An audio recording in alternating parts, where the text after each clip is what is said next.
మీరు చూడండి, లోకంలో కొడుక్కి ఇష్టమైంది వండుతుంది అమ్మ, పెడుతుంది.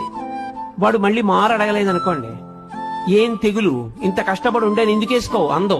ఏనన్నా బావులేదా, ఏమన్నా తేడాయా, ఇవాళ బాగా రాలేదా, ఏమన్నా తప్పు చేశానా, ఎంత బాధపడిపోతుందండి. ఏడు రెండో మాట వాడు వేసుకు తినలేదని, నువ్వు తినలేదే, ఏం తినొచ్చావా ఏమన్నా అని ముందు అందో. ఎరా రెండో మాట వేసుకోలేదు, బావులేదా ఇవాళ అంటూ. అది అమ్మ. అందుకే అమ్మ సౌందర్య లహరి. ఆమె ఆఖరి ఊపిరి పర్యంతము ఎప్పుడూ నీకు క్షేమాన్నే కోరుతుంది. తల్లికి తండ్రికి ఉన్న చిన్న తేడా కారణం చేత తల్లికి పెద్ద స్థానం ఇచ్చారు.